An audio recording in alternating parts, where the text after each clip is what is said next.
Les gars, on va à Bakel. Aïwa. À Bakel. Allons à Bakel. À Bakel. Bakel. Allons-y. Et aujourd'hui, Bakel peut-être saison 2. Bakel saison 2.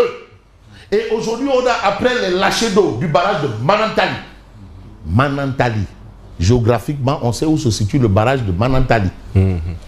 Scandale de 8 milliards de Bakel. Parce qu'on a parlé d'un chiffre, 8 milliards. Vous savez la question de l'argent, Khalis, on ne joue plus avec l'argent. Alalumbolo, Kedouko Foye, c'est Youssoufou qui l'a dit, non? Ah voilà, Alalumbolo. Ouais, tonton et nat, ça y est, donc il y a ta.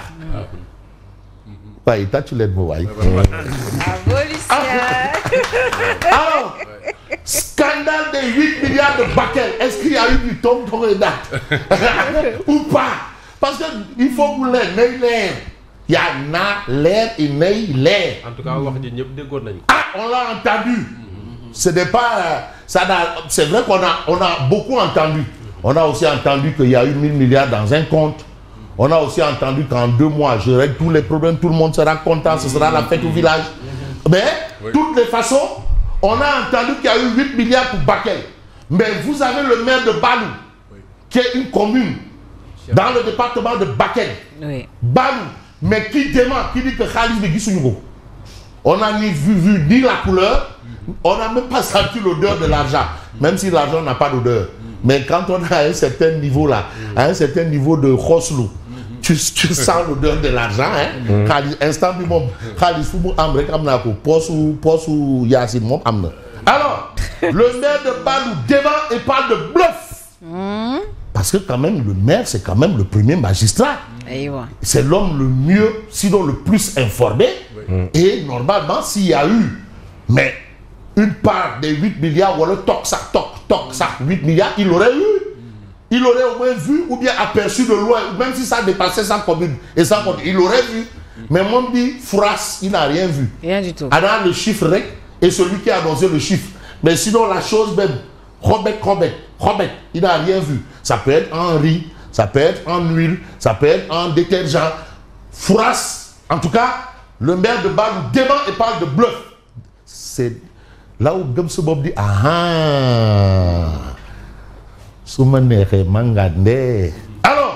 une plainte contre Ousmane Sonko, les cadres de Gamse Bob, mais saisissent la justice.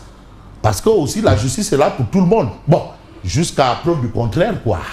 La justice est là pour tout le monde. Ouais. Ah non, bon, jusqu'à preuve du contraire, de toutes les façons. Voilà, on retient ça comme ça. Alors, une plainte contre Ousmane Sonko, les cadres de Gamse Bob saisissent la justice. Mais près de 200 familles ont dû quitter, mais leur domicile pourrait être relogé dans les écoles. Tu vois. Mais quand même, il y a des choses. Ah oui. On parle, il y a eu 8 milliards et la situation va de mal en pis. Rien n'a changé. Même pas les arbres, rien n'a changé. Alors, l'année dernière, le président a fait le déplacement, le ministre de l'hydraulique et l'assainissement, pareil, tout comme celui de l'intérieur, mais cette année, mais c'est silence radio, personne n'est allé là-bas. En tout cas, on a eu une belle réponse. La première fois, on a dit Nawek Bi, nous sommes Nawek. Nawek Bi, Nawek Yala Komom. Yala Komom. En tout cas, jusqu'à présent, le Nawek de ceux qui sont dans le Nawek, c'est pas leur Nawek. Alors, une situation catastrophique que l'État central semble royalement. Parce que c'est quand même une catastrophe qui mérite une réaction humanitaire, une urgence. C'est une urgence humanitaire. Mais vous avez vu tout bas. C'est pas ça tout. Mais non, mais certains disaient même que l'on a été délaissés. C'est eux qui l'ont dit. On a vu des reportages. Nous, on n'invente pas. C'est des faits. Des gens disent que non, on a été délaissés. Mais Fabrice, qui peut nous aider? Vendredi passé, oui. Ils se sont prononcés sur Touba lors de leur point de presse, le gouvernement.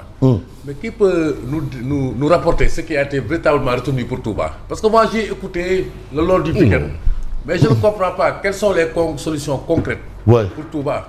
Ils n'ont parlé, mais on ne sait pas de quoi autour de tout cela. On attend peut-être Dieu Ndé. Vous nous aider quoi? Peut-être que c'est moi qui n'ai pas compris. Quand j'étais jeune reporter, quand vous lui parlez des inondations à Medina Gounass, elle disait si quelqu'un peut me donner le fax et le numéro de Dieu, je vais l'appeler pour lui dire Yalla. Ils ont dit Yalla. C'est pour dire allez-y regarder au ciel et attendez. C'est trop facile de pointer du doigt. Ils disent programme d'urgence. Ça commence quand le programme d'urgence? En tout cas. Quelles sont les finalités? Quels sont les moyens? On ne sait pas. Bon, on a économie dégradante de la norme souveraine, économie. Mais la situation se complique. Mbodis abaisse encore la note du Sénégal. Aïe, Samba. C'est l'interrogation qui pourrait probablement, ou peut-être, vous savez, il faut savoir mettre des gants de velours. Il y a des gens là qui parlent comme si on était dans un moulin. Tu sais, dans un moulin, on a un langage pas... c'est pas une question de crapule. Non, pas du tout. Parce que quand on est quand même sous l'œil, le contrôle des gens comme les Martin Faye, on fait attention à ce qu'on dit. Ah non, sinon après, dès que tu sors là, dis jeune homme, quand il vient ici.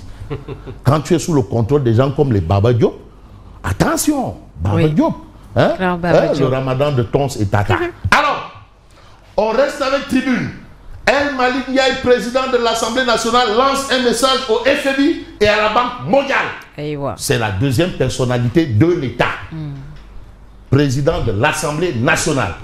De type nouveau, quoi. Parce qu'à l'époque, quand même, un président de l'Assemblée nationale, de type nouveau.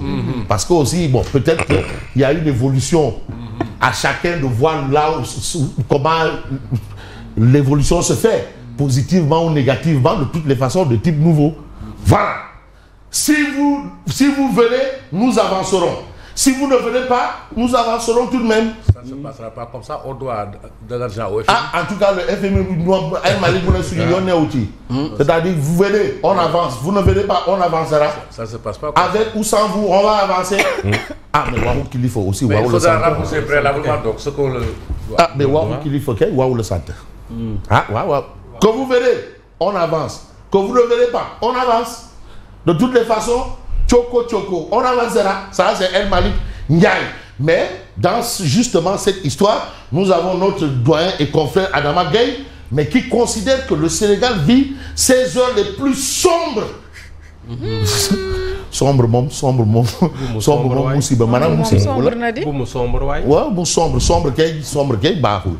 mais on va évoluer et on va voir le journal Les Échos. Affaire Madiambal Diagne et famille. Les avocats au front pour Serigne Saliou Diagne. Voilà la situation. Ils ont introduit une requête au fait d'annulation de son inculpation. Vous avez après 9 mois. 9 mois. 9 mois. 9 mois.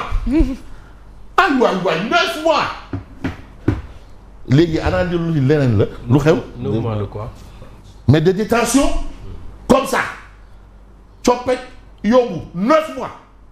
Après 9 mois de détention sans être entendu. Donc aujourd'hui, et le sieur et ses avocats ne savent même pas c'est quoi le problème. En tout cas. Les avocats de Farbangom démontrent les carences procédurales. Et vous avez Maître Doudou Ndoye. Mais on est devant un prisonnier impossible à soigner. Impossible à libérer et impossible à garder. Voilà la situation. Vous avez Maître Baboucar Cissé. Ce qui est grave, c'est qu'on ne prenne pas le courage, mais d'appliquer la loi. Que dit la loi par rapport à ce cas de figure? C'est quoi? Depuis près de 9 mois, Farbangom n'a jamais été entendu. 9 mois. Pas une seule fois. Pas une seule fois. 9 mois. Et pour Maître Baboucar Cissé, c'est ça qui est grave. C'est-à-dire qu'on ne prenne pas le courage. Le courage. Prendre le courage d'appliquer la loi. Quels sont ceux qui sont chargés de faire appliquer la loi dans ce cas de figure? Ah, yo, Bokoti. Nous appliquer une loi qui voilà. Mais de toutes les façons, vous avez Vox Populi dénonçant un manque de rigueur de l'agence de notation américaine. Le Sénégal déchire la note de Moody's et vilipende l'agence. Ah, waouh. De toutes les façons. Vous avez aussi polémique sur la dette cachée. Mais l'APR fixe au pouvoir un ultimatum d'une semaine. On verra qui paiera la note. Ah.